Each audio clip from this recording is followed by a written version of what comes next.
We spent that night in Canyonville. There we learned a fire store along the Tat through parts of Oregon. And though we had scheduled 5 weeks for this adventure, 2 weeks of that were needed to get into place at the beginning and return at the end, plus time to do some necessary work on each of our Jeeps. And that depended on us being in Oklahoma City midway through the trip. It was a complicated schedule, so we decided to bypass some of the actual route.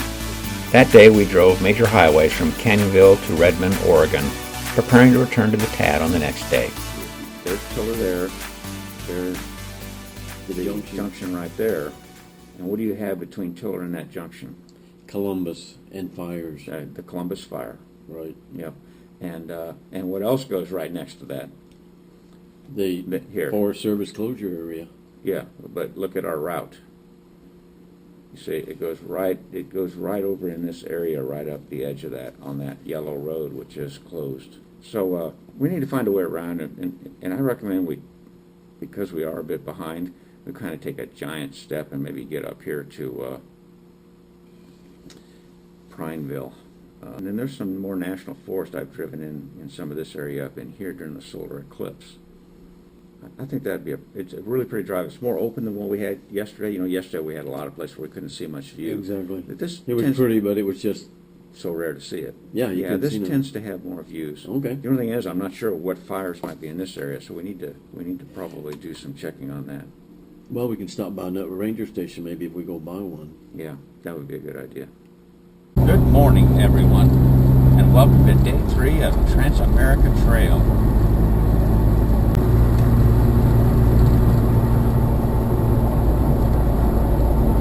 We'll be going on Old McKenzie Highway up here, about another half mile. Ray and I have entered the Willamette National Forest through paved roads and are on our way to Prineville. We opted to take this route because some of the Forest Service roads that make up the TransAm Trail were closed. We stopped at a ranger station here, and it looks like we're good with no fires between us and the Idaho border.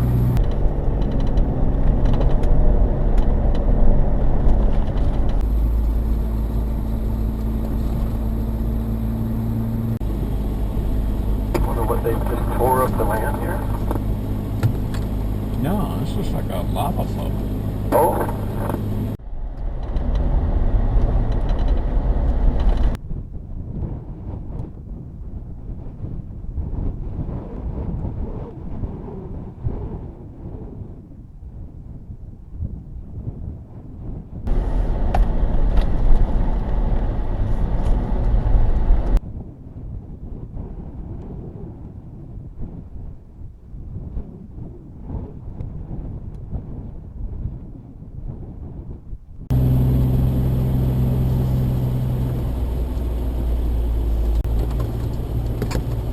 Yeah, I'll bet you these brown trees are dying from the pine bark beetle. That's really decimating a lot of forest lands. Yeah, I had to cut down some people's trees because of that.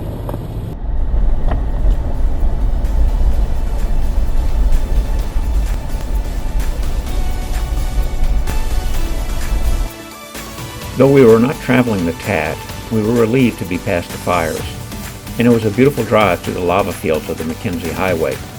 We decided to spend the night in the larger town of Redmond, about 20 miles from Prineville. That positioned us to pick up the Tat the next morning after a short drive.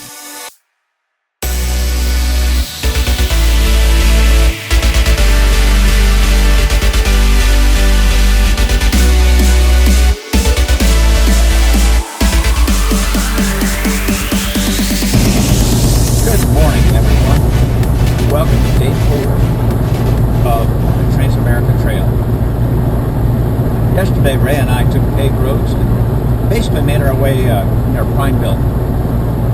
We gassed up this morning in Prineville and are headed along the paved road that will take us back to the TransAmerica Trail. Actually, this paved road is part of the TransAmerica Trail. Yesterday we had visibility of, perhaps 50 miles based on the mountains we were seeing and how far away we were from them. And you can see today we won't have anywhere near that kind of visibility. It's smoky down here. There are no fires to the east. We checked again this morning. These are This is smoke that has been coming here, they said mostly from California.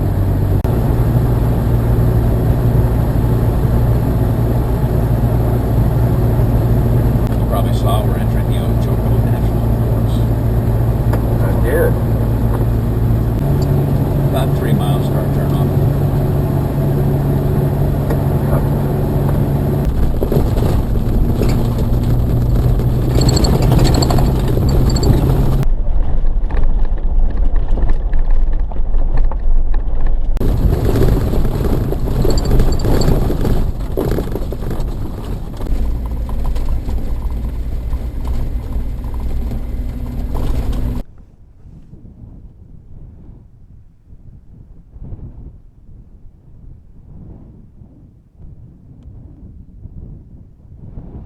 This is a pretty low meadow, isn't it? That's one of the things I like about this route up here is it's got meadows like this as opposed to what we've been seeing the past few days.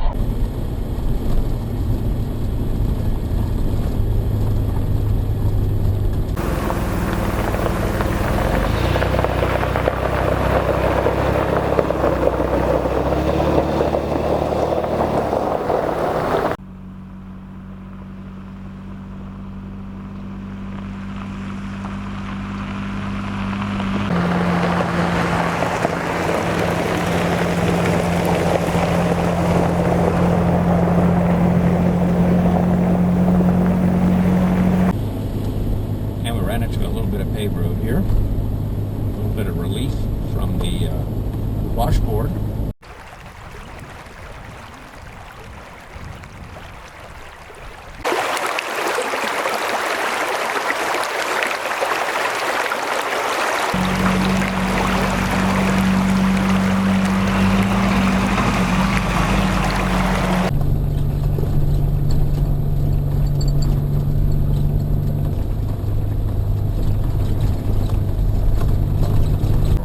Look how deep that valley is. Yeah, how high are we now? Right now we're 5,533 feet. Nice.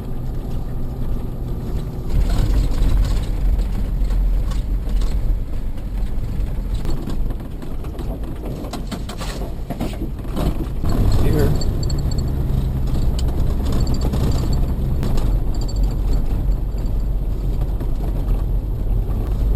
Pretty impressive mountain straight in front of us, isn't it? Man, that's something else. Look at that.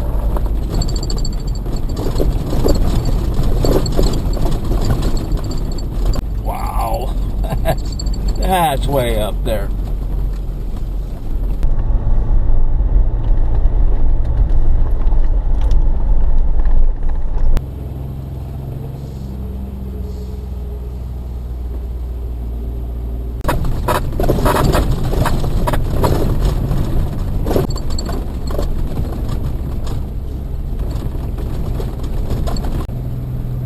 Oh, these trees are lit up pretty.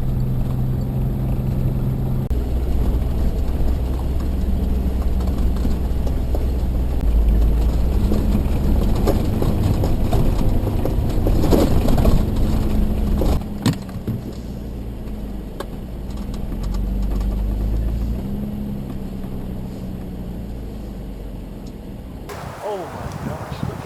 Yeah. I'm gonna time lapse it. We found a nice spot in the national forest to camp that evening. We'd hear distant thunder and see lightning flashes, but it did not rain on us. However, it did occur to us that new fires could be ignited by the passing storm.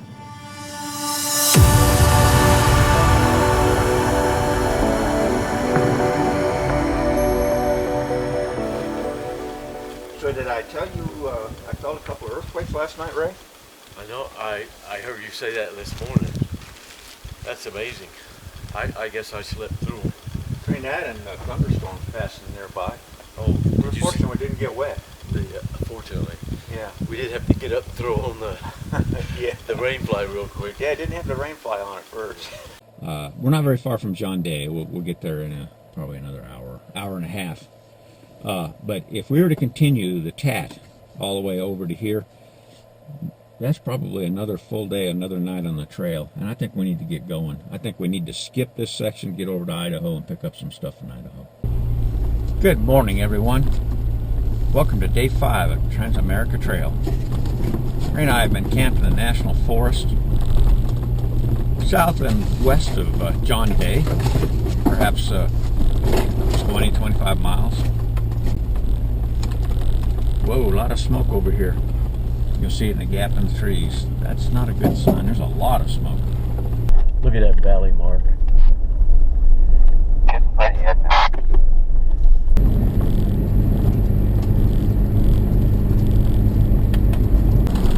That's some heavy smoke, isn't it? Yeah, it is.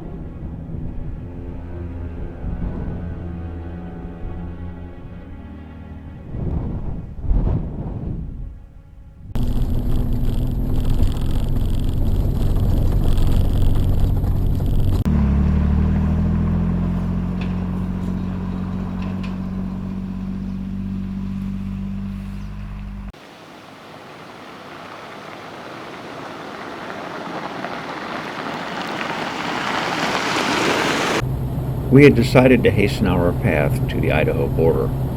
Partly that was because we were behind schedule, and partly it was because we wanted to travel in a different terrain. So we bypassed a section of the Tat, driving paved roads until we arrived in the hill country of eastern Oregon.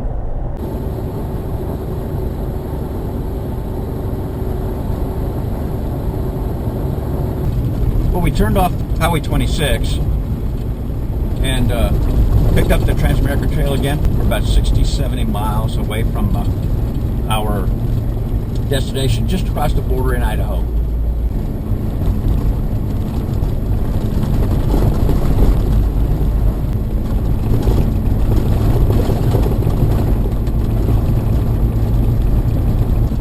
It's smoky, ain't it?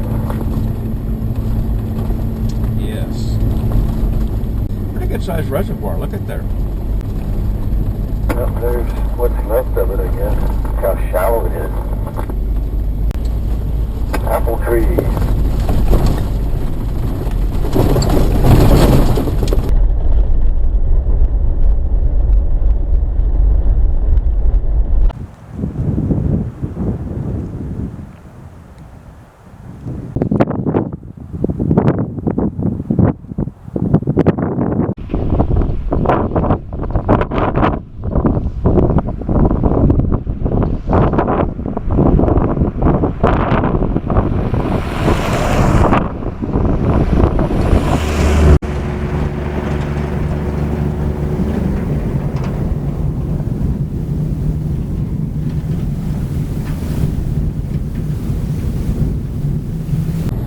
Yeah, I'm getting a tire indication warning. Uh-oh. You got something in a tire? I hope not. It don't feel like it, but I'm getting one. So we stopped to check Ray's low tire pressure light and found what appears to be a nail or some type of steel rod that's in the tire. So going to put some air in the tire. It leaks very, very slowly out, and see if we can't make it to our destination, which isn't all that far.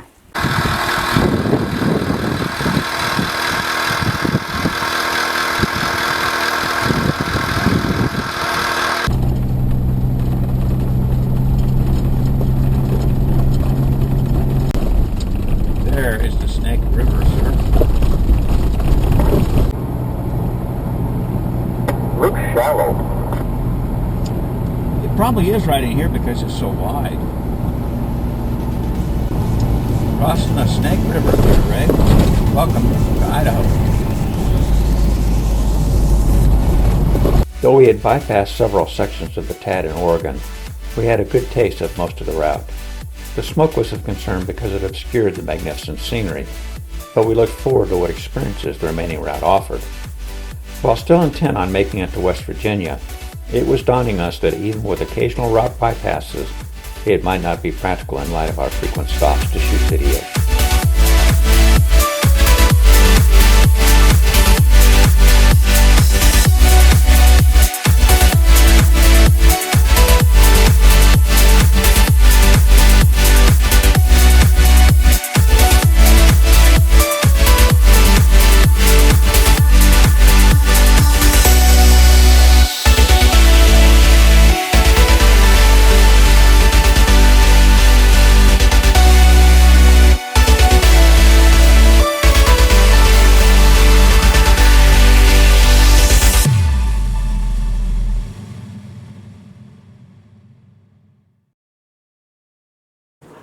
Hey everybody, it's me back again to answer a couple more questions that I occasionally see on my YouTube channel. In this case, it's what camera gear do I use?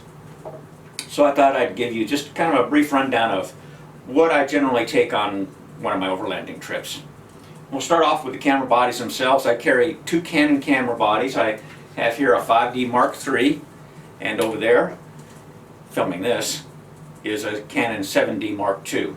And both really great cameras, and I generally set one up, the 7D Mark II generally for video, and the 5D Mark III generally for stills. You can use them either way, but trying to mix them up, you can run into some issues. Exposure times, you tend to want them faster for stills and slower for video, things like that.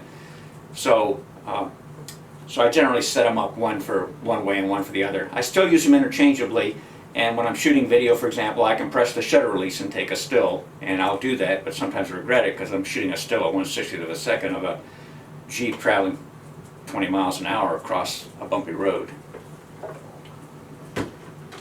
As far as lenses go, I have here the 24-105. This is my go-to lens. I like this lens so much.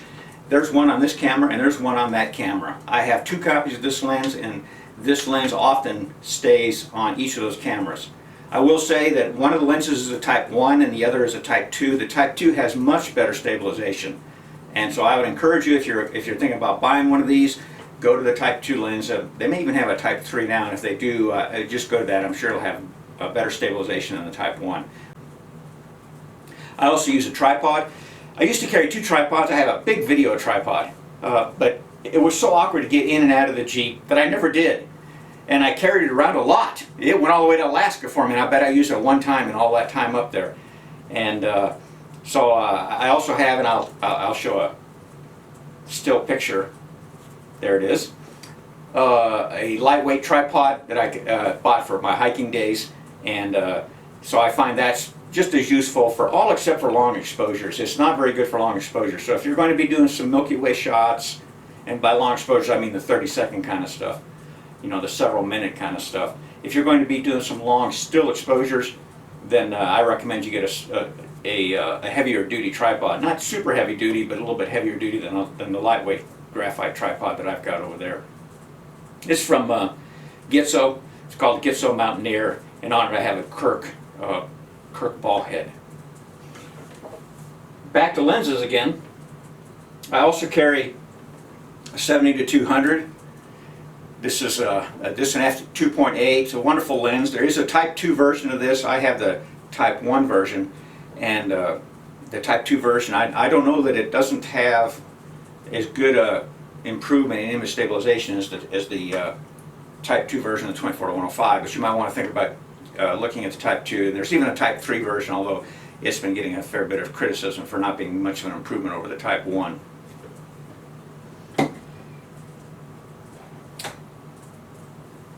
Then if I had to take just two lenses, it would be a 24-105 and this.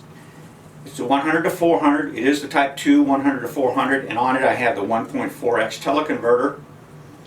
When I mount that on the Canon 7D body, I have a 900mm lens. It's basically 18 magnification.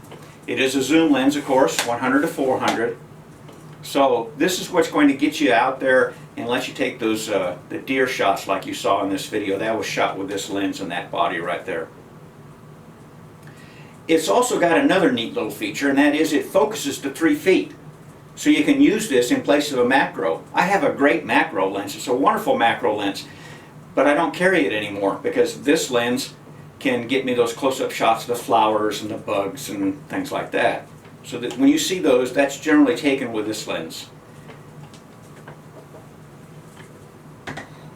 And then if you really want to go wide, nobody can top this lens.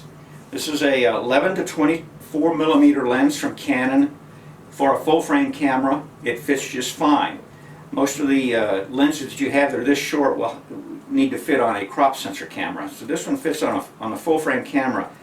And so when you shoot something with this, you get a big wide area, a huge wide area. And I can put it on the 7D and it works at maybe roughly 17 or 18 millimeters is the widest opening on it, equivalent to a full frame camera. So I carry this, and don't use it very often, but still it's something you want to have in your bag. If you need some kind of a really wide angle lens, if you don't want to go this is a very expensive lens, I'll warn you. If you don't want to go this expensive, there are other lenses, and you may even go with just what people would call a prime lens. I call them fixed focal length lenses, more technically correct. So there are some wide angle fixed focal length lenses. That is not a fisheye lens, by the way. I do own a fisheye lens. I don't take it on my trips, generally speaking. It's a kind of a specialty lens. A couple other cameras. I have a couple of very old GoPros. GoPro Hero 2. The Hero 7 was just released a couple days ago. They've offered me $100 for each one of these if I want to go buy Hero 7s, and I'm really thinking very seriously about doing that. The reason I like these cameras over the Hero 5, 6, and probably the 7 is because this camera, you'll notice, it has a different housing. It allows access to everything here. And it's not so much that I need access, but it does allow me to keep this camera plugged into power, because there's the power port right there. So this camera is the one that's generally mounted on my windshield, plugged into my cigarette lighter. And I just use an adapter for a Garmin GPS, works perfectly for this. The other thing this does is it opens up the microphone on this so that it records the audio better. When you hear audio from one of the GoPros, even if it's this GoPro that maybe I'm holding out, pointing to the back, that audio is probably coming from this camera, because I turn this camera on and then hold this one out and then use the audio from this one with the video from this camera. And that's because these housings that are waterproof, and the Hero 5, 6, and 7, because they're waterproof without the housing, have rather hollow sounding audio. And I like to have good audio. Audio is half of your video. So if you're shooting video, you need to concentrate on your audio. And speaking of which, the Canon cameras have a built-in microphone for audio, and I use that a lot, but it is not stereo. The Canon camera will record stereo if it has a microphone plugged into it. So what I have is called a Zoom H4n. This is a 4-channel recorder. I only use 2 channels of it. With this special little cord, I can plug that right into the camera microphone jack. And there are 2 microphones that are down here under the little cushion there. On top of that, if I prefer, I can just use this as a recorder. It has an SD card right in here. And so I can take this out. Maybe I just want to get some recordings of the night sounds, and I'll dub them in later on. You know, trying to get recordings can sometimes be difficult because you got people that are working, cooking, and you know, whatever noises are distracting, and maybe you're trying to get the sounds of nature. And so I can just take this out and just use this by itself to record those sounds, and then dub them in my video editor. The last thing that really improves your videos is this. This snaps onto the back of the camera with a special adapter. There's a couple of ways to put them on. There's also a plate here and an awkward assembly for mounting it. I have this little plate. You buy these and this little ring right here, and then this just slaps on, and it's on. Turn it around here. That just slaps on just like that. And now, when I use this camera, I hold it to my face, and the camera is so much steadier than if I'm trying to shoot video like this and see the video on that screen. And in here, I have a little magnifying glass, and I see a nice close-up image. It's also great if you're shooting stills and you're playing with your depth of field, you're trying to get your depth of field just perfect, that is what's in focus and what's out of focus. By using this, I can see what's in focus and out of focus, put this into live view mode and shoot my picture in live view mode. And then I've got a great idea of what the depth of field is going to be like in the final image and where the focus point is going to be. So that's what you'll see me use. I got one last thing out here. I do carry a flash, just in case. The 7D has a built-in flash. The 5D does not have a built-in flash. Sometimes you just want a flash to just put a little bit of light on somebody's face when it's dark, there's a bright background or something like that. So it's handy to have a flash to do that. Very rarely use it. And I don't have any lights for video. So in video, I'm just all natural light. So that pretty much discusses the gear I take, and I've got a couple of bags I carry it in and secure it in the back seat of the Jeep, except for the cameras I'm going to use immediately. I keep them up in the front. Anyway, I hope you enjoyed this. I got one last little tidbit I want to show you. Despite having all this nice gear, sometimes when you set it up and you leave it and you go and you run by to get the shot, something comes along and you don't even realize it until, well, in this case it was shot about 3 weeks ago, and I didn't realize it until I was trying to make this video last night. And I says, oh wow, look at that. Who knew that?